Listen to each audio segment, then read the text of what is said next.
Hi friends, എല്ലാവർക്കും കാറ്റത്തെ കിളിക്കൂടെ upcoming റിവ്യൂയിലേക്ക് സ്വാഗതം. പുറത്തിരിക്കുന്ന സുഭാഷ് ഓർക്കുകയാണ് സുനന്ദയുമായുള്ള നല്ല നിമിഷങ്ങൾ. സുനന്ദയുടെ വീട്ടിൽ വലിയ ശബ്ദത്തിൽ പാട്ട് വെച്ചിരിക്കുകയാണ്. വിവാഹത്തിന്റെ ആഘോഷമായി. ബഹളം കേട്ട് പുറത്തേക്ക് ഇറങ്ങി വന്ന നിധി സുധീഷിനോട് ചോദിക്കുന്നു, ഇതെന്താ ഇത്രയും ശബ്ദത്തില് പാട്ട് വെച്ചിരിക്കുന്നത്? സുധീഷ് പറയുന്നു, ഇന്ന് സുനന്ദയുടെ എൻഗേജ്മെന്റ് അല്ലേ, അതവര് പാട്ടൊക്കെ ഇട്ട് ആഘോഷമാക്കിയിരിക്കുകയാണ്. സുഭാഷിനെ അന്വേഷിച്ച് പുറത്തേക്ക് ഇറങ്ങി വരുന്ന നിധി കാണുകയാണ്. വിഷമത്തോടുകൂടി ആലോചിച്ചിരിക്കുന്ന സുഭാഷിനെ അരികിലേക്ക് ചെന്ന് നിധി ചോദിക്കുന്നു, എന്താ സുഭാഷ് ഏട്ടാ ഇങ്ങനെ തനിയെ ഇരിക്കുന്നത്?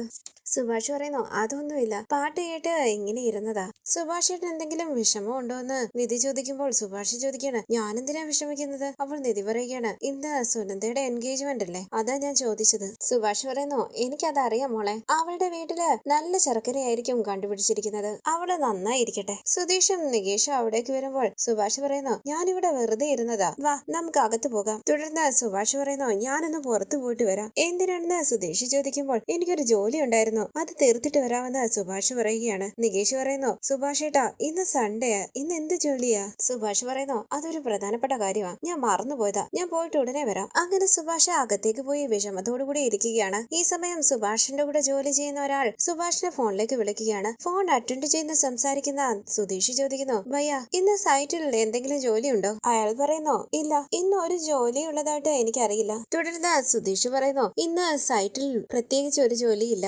സുഭാഷ് ഏട്ടൻ ഇവിടെ ഇരിക്കാൻ വയ്യാഞ്ഞിട്ട് പോവുകയാണ്. സുഭാഷ് അവിടേക്ക് വരുമ്പോൾ സുധീഷ് പറയുകയാണ്, സുഭാഷ് ഏട്ടൻ എന്തിനാ ഇവിടെ നിന്ന് പോകാൻ ശ്രമിക്കുന്നതെന്ന് മനസ്സിലായി. അവരുടെ വീട്ടിൽ എന്ത് നടന്നാലും നമുക്കെന്താ, നമ്മൾ എന്തിനാ ഇങ്ങനെ ഒഴിഞ്ഞു മാറി പോകുന്നത്? ഈ സമയം അവിടേക്ക് വന്ന ഭാസ്കരൻ ചോദിക്കുന്നു, എന്താണ് ഇവിടെ വട്ടമേശ സമ്മേളനം നടക്കുന്നത്? ദാ ഇതില് ചിക്കൻ ഉണ്ട്, ഇതിന്റെ പാതി എടുത്ത് ബിരിയാണി ഉണ്ടാക്ക്, ബാക്കി പാതി നന്നായിട്ട് മസാല തേച്ച് പിടിപ്പിച്ച് വറുത്തെടുക്ക്, നന്നായിട്ട് എരി ചേർക്കണം കേട്ടോ. നികേഷ് പറയുന്നു, സുഭാഷ് ഏട്ടൻ ഏത് മൂഡിലാണെന്ന് അറിയാതെ ചിക്കൻ വാങ്ങിക്കൊണ്ട് വന്ന് പാചകം ചെയ്യാൻ പറഞ്ഞിരിക്കുക.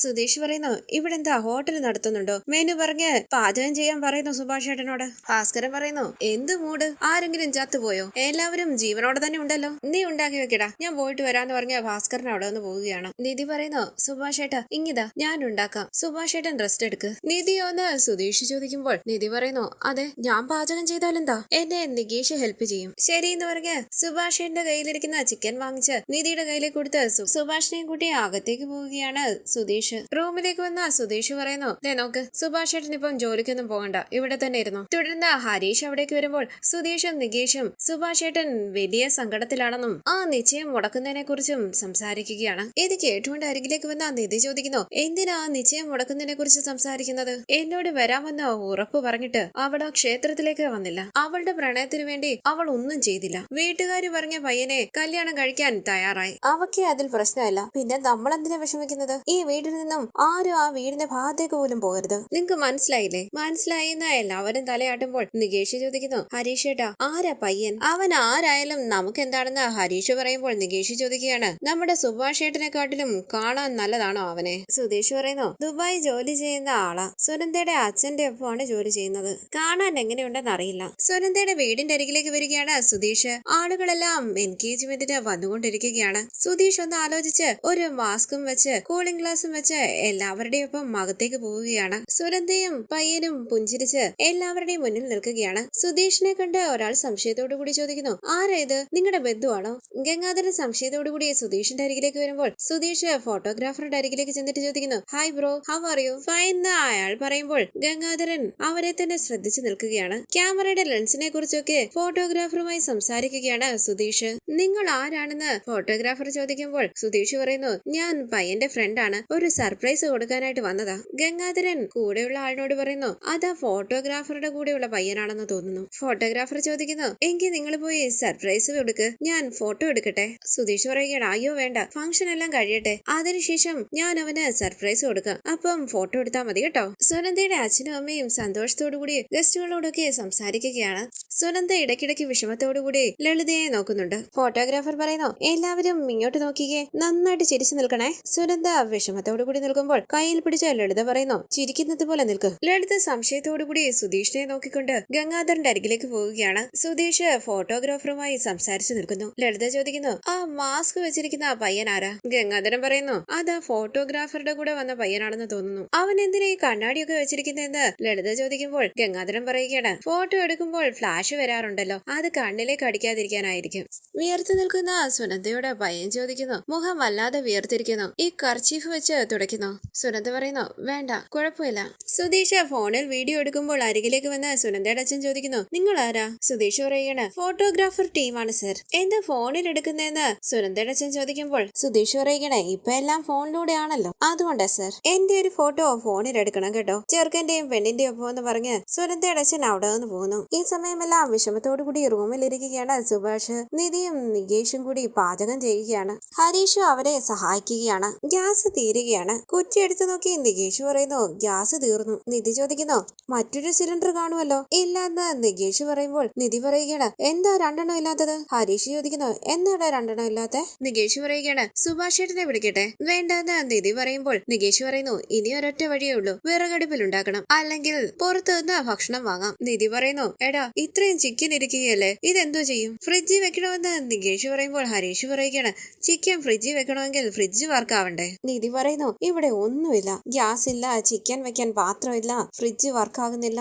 ഇത്രയും വർഷം നിങ്ങൾ എങ്ങനെ ഈ വീട്ടിൽ കഴിഞ്ഞത്? അവിടേക്ക് വന്ന സുഭാഷ് ചോദിക്കുന്നു, എന്തു പറ്റി മോളെ? നിധി പറയുകയാണ്, എല്ലാം അരിഞ്ഞു വെച്ച് കുക്ക് ചെയ്യാനായി തുടങ്ങിയപ്പോൾ ഗ്യാസ് തീർന്നു. സുഭാഷ് പറയുന്നു, അയ്യോ ഞാൻ പറയാൻ മറന്നുപോയി, ഞാൻ പാല് കാച്ചിക്കൊണ്ട് നിന്നപ്പോൾ ഗ്യാസ് തീർന്നായിരുന്നു. ഒരു കാര്യം ചെയ്യാം, എല്ലാം എടുത്തോണ്ട് വാ, പുറത്ത് വെച്ച് ഞാൻ കുക്ക് ചെയ്യാം. പുറത്ത് വെച്ച് എങ്ങനെ ഉണ്ടാക്കുമെന്ന് നിധി ചോദിക്കുമ്പോൾ സുഭാഷ് പറയുന്നു, പുറത്ത് കല്ല് വെച്ച് വിറകടുപ്പിൽ ഉണ്ടാക്കാം. നിധി പറയുന്നു, അങ്ങനെയാണോ? എങ്കിൽ ഞങ്ങള് വിറകടുപ്പിൽ ഉണ്ടാക്കാം. വിറകടുപ്പിൽ മോൾക്ക് ഉണ്ടാക്കാൻ പറ്റില്ല എന്ന് സുഭാഷ് പറയുമ്പോൾ നികേഷ് പറയുന്നു, അതെല്ലാം ഞങ്ങൾ നോക്കിക്കോളാം സുഭാഷ് ഏട്ടാ, ഹരീഷ് ഏട്ടനും കൂടെ ഉണ്ടല്ലോ, സുഭാഷ് ഏട്ടൻ പോയി റെസ്റ്റ് എടുക്ക്. നിധി പറയുന്നു, സുഭാഷ് ഏട്ടൻ അകത്തേക്ക് പൊയ്ക്കോ, ഞങ്ങൾ നോക്കിക്കോളാം ഈ കാര്യങ്ങളെല്ലാം. തുടർന്ന് സുനന്ദയുടെയും പയ്യന്റെ അരികിലേക്ക് ചെന്ന് ഫോട്ടോ എടുക്കുകയാണ് സുധീഷ്. ഇത് ഇഷ്ടമില്ലാത്ത രീതിയിൽ നിൽക്കുകയാണ് അവർ. കൂളിംഗ് ഗ്ലാസ് എടുത്തു മാറ്റി സുനന്ദയെ നോക്കുകയാണ് സുധീഷ്. ഞെട്ടി സുനന്ദ പതിയെ സുധീഷ് എന്ന് വിളിക്കുമ്പോൾ സുധീഷ് പറയുന്നു, ഒരു സെൽഫി എടുക്കാമെന്ന് പയ്യൻ പറയുകയാണ്. സുധീഷ് സെൽഫി എടുക്കാനായി തുടങ്ങുമ്പോൾ പയ്യൻ ചോദിക്കുന്നു, ഇതാരാ, നിങ്ങളുടെ റിലേറ്റീവ് ആണോ? അതെന്ന് സുനന്ദ പറയുന്നു. ശേഷം സുധീഷ് ചോദിക്കുന്നു, ബ്രദർ, നമുക്ക് രണ്ടുപേർക്കും കൂടി ചേർന്ന് ഒരു സെൽഫി എടുത്താലോ? അതിനെന്താന്ന് പയ്യൻ പറയുമ്പോൾ സുനന്ദ ഇങ്ങോട്ട് മാറി നിൽക്കുകയാണ്. പയ്യനെ ചേർത്ത് പിടിച്ച് ഒരു സെൽഫി എടുക്കുകയാണ് സുധീഷ്. സുനന്ദ ടെൻഷനോടുകൂടി ചുറ്റും നോക്കുന്നുണ്ട്. പുഞ്ചിരിച്ച് സുധീഷ് പറയുന്നു, താങ്ക് യു ബ്രോ, ഞാൻ ഇപ്പൊ വരാമെന്ന് പറഞ്ഞ് ആ പയ്യൻ കൂട്ടുകാരന്റെ അരികിലേക്ക് പോവുകയാണ്. സുനന്ദ ചോദിക്കുന്നു, സുധീഷ് നീ എങ്ങനെയാ ഇവിടെ? സുധീഷ് പറയുന്നു, ഒരു ദിവസം മുഴുവൻ നിനക്ക് വേണ്ടി ഞങ്ങളെ ക്ഷേത്രത്തിൽ വെയിറ്റ് ചെയ്യിപ്പിച്ചിട്ട് നീ ഇവിടെ നിശ്ചയം നടത്തുന്നു. നിനക്ക് നിന്റെ വീട്ടുകാർ കണ്ടുപിടിച്ച പയ്യൻ എന്റെ സുഭാഷ് ഏട്ടന്റെ ഒപ്പം നിൽക്കുമോ? നിനക്ക് ഇങ്ങനെ ഒരുത്തനെയാ വിധിച്ചിരിക്കുന്നത്. നീ ടെൻഷൻ ആകണ്ട, ഞാൻ പ്രശ്നം ഉണ്ടാക്കാനൊന്നും വന്നതല്ല, പയ്യനെ കണ്ടിട്ട് പോകാനാ വന്നത്. നീ അവന്റെ കൂടെ സന്തോഷമായിട്ട് ജീവിക്ക്. ഈ സമയം പയ്യൻ അവിടേക്ക് വരികയാണ്. കൈ കൊടുത്തുകൊണ്ട് സുധീഷ് പറയുന്നു, ശരി ബ്രോ, ഓൾ ദ ബെസ്റ്റ്. പയ്യൻ പറയുന്നു, താങ്ക് യു, ഭക്ഷണം കഴിച്ചിട്ട് പോയാൽ മതി കേട്ടോ. സുധീഷ് പറയുന്നു, അത്രേ ഉള്ളൂ, സുനന്ദയുടെ അരികിലേക്ക് ചെല്ല്. സുനന്ദയും ആ പയ്യനെ ഒന്ന് നോക്കിയിട്ട് കൂളിംഗ് ഗ്ലാസും വെച്ച് അവിടെ നിന്ന് പോവുകയാണ് സുധീഷ്. തുടർന്ന് നിധി പറയുന്നു, സുധീഷ് അവിടെ പോയതാണല്ലോ, ഇതുവരെ വന്നില്ലല്ലോ. നികേഷും ഹരീഷും പുഞ്ചിരിച്ച് മുഖത്തോട് മുഖം നോക്കുകയാണ്. ഹരീഷ് പറയുന്നു, അവൻ എവിടെയെങ്കിലും പോയിട്ട് വരട്ടെ. നിധി പറയുകയാണ്, അതല്ല, പോയിട്ട് കുറെ നേരമായി, എന്തെങ്കിലും പ്രശ്നമായി കാണുമോ? അവരെങ്ങാനും കണ്ടുപിടിച്ചാൽ പോലീസും പ്രശ്നമൊക്കെ ആകും, അതാ പേടി. ഹരീഷ് പറയുന്നു, അവൻ എത്ര വലിയ തരികിടയാണെന്ന് ഞങ്ങൾക്കറിയാലോ, അവനൊന്നും പറ്റില്ല, അവനിങ്ങി വന്നു. നികേഷ് പറയുന്നു, ഏട്ടത്തി, സുധീഷ് ഏട്ടന് ഒന്നും പറ്റില്ല, ഇങ്ങി വരും. ഈ സമയം പാട്ടും പാടി അവിടേക്ക് വരികയാണ് സുധീഷ്. നികേഷ് ചോദിക്കുന്നു, ഫോട്ടോ എടുത്തോ? കാണിക്ക്. സുധീഷ് ഫോൺ കൊടുക്കാതെ അവിടെ നിന്ന് ഓടിപ്പോകുമ്പോൾ ഹരീഷും നികേഷും കൂടി സുധീഷിനെ കയറി പിടിക്കുകയാണ്. ഇത് കണ്ട് ചിരിച്ചുകൊണ്ട് അവരെ തന്നെ നോക്കിയിരിക്കുകയാണ് നിധി. ഫോട്ടോ കണ്ട് നികേഷ് പറയുന്നു, വെരി ബാഡ് ചോയ്സ്. ഹരീഷ് പറയുകയാണ്, അതേടാ, നമ്മുടെ സുഭാഷ് ഏട്ടനോട് കമ്പയർ ചെയ്യാൻ പോലും ഇവനെ കൊള്ളില്ല. നിധി ചോദിക്കുന്നു, ശരിക്കും സുധീഷ് ഫോട്ടോ എടുത്തോ? ഒന്ന് കാണിച്ചേ. ഫോട്ടോ കണ്ട് നിധി ചോദിക്കുന്നു, എങ്ങനെ ഇത്ര ധൈര്യമായിട്ട് അവരുടെ വീടിനകത്ത് കയറി ഫോട്ടോ എടുത്തു? നികേഷ് പറയുന്നു, ഏട്ടത്തി, സുധീഷ് ഏട്ടൻ ഒരു കാര്യം ഏറ്റെടുത്താൽ ആ കാര്യം നടന്നതുപോലെ തന്നെയാ. സുഭാഷ് അവിടേക്ക് വരുമ്പോൾ സുധീഷ് പറയുന്നു, അവര് വലിയ ദുബായ്ക്കാരൻ ചെക്കനെ കണ്ടുപിടിച്ചില്ലേ, ദാ നോക്ക്. സുഭാഷ് പറയുന്നു, വേണ്ടടാ, എങ്ങനെ ഇരുന്നാൽ എന്താ, ഇങ്ങോട്ട് നോക്കെന്ന് പറഞ്ഞ് സുധീഷ് ഫോൺ സുഭാഷിന്റെ കയ്യിലേക്ക് കൊടുക്കുമ്പോൾ ആ ഫോട്ടോ കണ്ട് വിഷമത്തോടു കൂടി നിൽക്കുകയാണ് സുഭാഷ്. ശേഷം സുഭാഷ് പറയുന്നു, കുറച്ചുകൂടി നല്ലൊരു പയ്യനെ കണ്ടെത്താമായിരുന്നു, ഈ പയ്യൻ സുനന്ദയ്ക്ക് ചേരുന്നത് പോലെ എനിക്ക് തോന്നുന്നില്ല. തുടർന്ന് സുഭാഷ് പറയുന്നു, നിധി മോളെ, നീ അകത്ത് പോ, നീ വിറകടുപ്പിൽ പാചകം ചെയ്ത് ശീലമൊന്നും ഇല്ലല്ലോ, കുറച്ച് സമയത്തിനുള്ളിൽ ഭക്ഷണം റെഡി ആയിരിക്കും, ഇങ്ങിതാ നിങ്ങൾ എല്ലാവരും അകത്ത് പോ. സുധീഷ് പറയുന്നു, നിധി വാ, സുഭാഷ് ഏട്ടൻ നോക്കിക്കോളും. അങ്ങനെ നിധിയെയും കൂട്ടിക്കൊണ്ട് അകത്തേക്ക് പോവുകയാണ് സുധീഷും ഹരീഷും നികേഷും. തുടർന്ന് സുനന്ദയുടെ വീട്ടിൽ അച്ഛനും ലളിതയും ഗംഗാധരനുമെല്ലാം പയ്യന്റെ വീട്ടുകാരുമായി സംസാരിച്ചിരിക്കുകയാണ്. ഒരാൾ പറയുന്നു, ചെറുക്കനും പെണ്ണും തമ്മിൽ എന്തൊരു പൊരുത്തമാ. അപ്പോൾ ഗംഗാധരൻ പറയുകയാണ്, അതെ അതെ, നമ്മുടെ കണ്ണു തന്നെ പെട്ടുപോകും. ഈ സമയം ആ വഴി വരികയാണ് ഭാസ്കരൻ. ഭാസ്കരനെ കണ്ട് ഭയത്തോടുകൂടി ഇരിക്കുകയാണ് ലളിതയും സുനന്ദയുടെ അച്ഛനും ഗംഗാധരനുമെല്ലാം. ഭാസ്കരൻ അവരെ തന്നെ നോക്കി നിൽക്കുകയാണ്. ഇത് കണ്ട് ടെൻഷനോടുകൂടി ഇരിക്കുകയാണ് ഗംഗാധരനും ലളിതയും. സുനന്ദയുടെ അച്ഛൻ ദേഷ്യത്തോടുകൂടി അവിടെ നിന്ന് എഴുന്നേൽക്കാനായി തുടങ്ങുമ്പോൾ ഗംഗാധരൻ പറയുന്നു, നീ അവിടെ ഇരിക്ക്, അവനെ ഞാൻ നോക്കിക്കോളാം. ഗംഗാധരൻ അരികിലേക്ക് ചെല്ലുമ്പോൾ പുച്ഛത്തോടുകൂടി അവരെ ഒന്ന് നോക്കിയിട്ട് അവിടെ നിന്ന് പോവുകയാണ് ഭാസ്കരൻ. ലളിത സമാധാനത്തോടുകൂടി നിൽക്കുന്നു. തുടർന്നുള്ള റിവ്യൂവുമായി വീണ്ടും കാണാം. Thank you for watching. Please subscribe, like, share my channel.